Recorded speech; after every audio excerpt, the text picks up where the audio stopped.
Hi everyone, Fizz here. I just wanted to put this video out there for people to listen. In the next few weeks and months, I will be putting out videos of me reading stories from people needing advice. Obviously, I will be reading from Reddit, but I want to start reading stories from those of you who listen and feel that they want to see how I would react and what kind of advice I will give. I don't want to be an advice-only channel. I feel at this time we all need to have a different perspective on our daily problems. Some people may want to see how other people, not within their circle, perceive their worries. If you want advice from me, you can send me an email with your story and what kind of advice you are looking for. If you have a weird or funny story that you want my reaction, or just for fun, I will definitely read them. One last thing, if you want to stay anonymous, please let me know in the email and change any names that are necessary. With all of that out of the way, let's get a couple stories in today. I think my mom is cheating on my dad. My mom is usually always on the phone and I, 17 female, became suspicious. My dad, 70 male, is quite old in comparison to my mom, 50 female, so he usually goes to bed really early. Our flat is small, so I can hear from the living room if I turn my music off. I usually hear my mom talking to someone in our native language, not my dad's. He can't understand. After around 10 p.m., every time I go out through the living room to the kitchen or to the bathroom, my mom moves her phone away so I can't see who's calling. I always ask who she's calling just in case it's a family member or someone before me being suspicious, but now she brushes it off and says it's her friend or something. I left and went back to my room one time and closed the door. But I brushed my hair in the mirror right outside of my doors, so she must have thought I was in my room. She said on the phone, "Oh, I told OP you were her friend because..." But I didn't hear the rest because she went really quiet. I went to bed. Today she called them again and she said to put the camera on, and I heard it from my room because I was doing schoolwork. It was a man's voice on FaceTime, so I went to the kitchen to grab a drink, and she immediately put the phone down to her chest and asked what I was doing. I got a drink and sat down on the seat next to the couch asking who she's talking to, and she said my uncle, who does not sound like the person on the phone, and then put the phone to her ear and said something like, "Oh, I'll call again tomorrow so I can wish my uncle's niece a happy birthday." From that angle, I can somewhat see her screen. She ended the call, turned the camera off already, and deleted the call and text off of Facebook Messenger and her recently deleted calls. I didn't see who it was because my glasses aren't as powerful for my eyesight anymore, but I could see her swiping to delete it.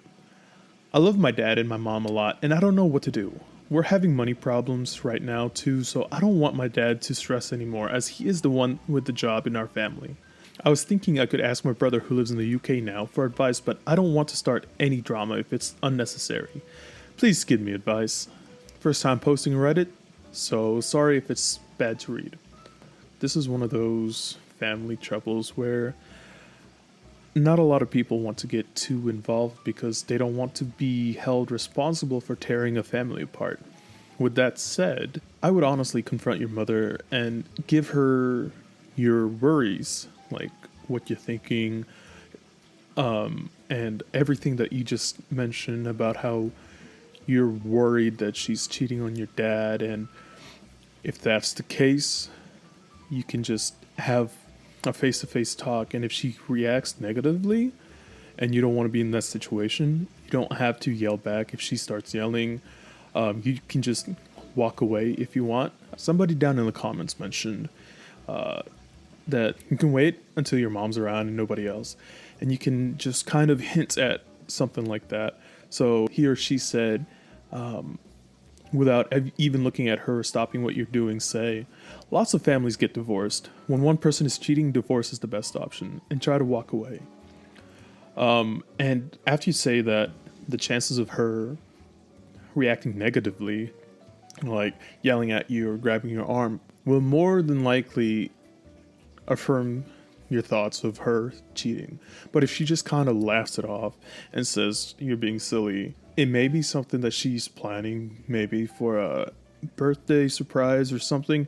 But by the sounds of how she's been acting and how she deletes all her calls and messages, it does sound like she's cheating. And the best way to do that is confronting her and being honest with her about your feelings and your emotions and how you're going through. You can also get advice from your brother if you want your brother to be there for you, or you can even ask somebody else to be there for you. Just waiting outside, not having to hear you confront your mother, but just waiting outside just in case things go ugly and you can just leave and have somebody there to support you. With that said, it seems like a lot of people have given you a lot of advice, and the most common consensus is she is hiding something, and it most likely is an affair. Yeah, that's what I think is happening. Coming to terms with the fact I may never achieve my dreams. Right now, I'm a college student working towards a degree that will probably provide me with a better than average life and security. Not to say I hate my degree and current path, but I know what my real dreams are, and they are both not connected to school. I want to be a music artist and a comic writer. Both sound ridiculous, and I know that these can just be hobbies, but I know I'd find it more fulfilling if I could comfortably live off my passions. The chances of that happening in each dream, though, is extremely low. Right now, I'm beginning to get serious about chasing my dreams, but the thought that I will probably fail only just popped into my mind, and it kind of frightens me, because my mind creates an ideal future where I do achieve my dreams. But life isn't a fairy tale. How do you come to terms with the fact that you probably won't complete your dreams? Alright, OP, this is the same dilemma a lot of young people go through. I also went through this kind of situation, and what I ended up doing. I chose to chase my passions. Even though I'm not living a lavish life, I still get by comfortably, and I still pay my bills, but I also feel fulfilled. Living a fulfilled life is a lot better than living and working at a job that you dislike.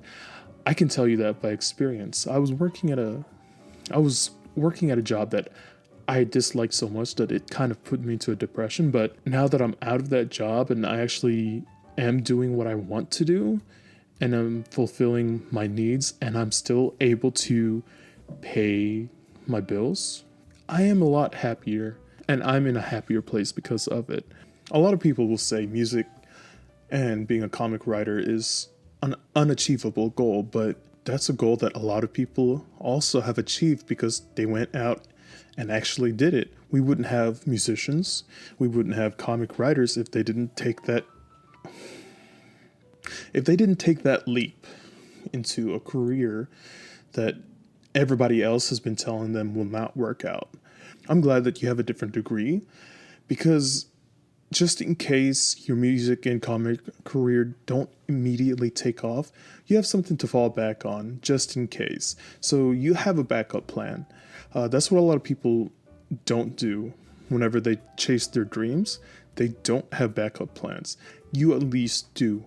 Yeah, it's going to suck for a while, but until your music and writing career does take off, you have something that you can do to fill in and get by until then. But I think everybody else in the comments have been saying, yeah, chase your dream because it's a lot better.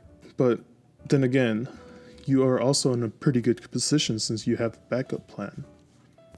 Thank you for listening, and I know it is my first video, so I will have mistakes. So I am asking you for some constructive criticism so I can become better. Right now is not the time for roasting, that is for a later time. Again, thank you for listening, and I hope you have a good day.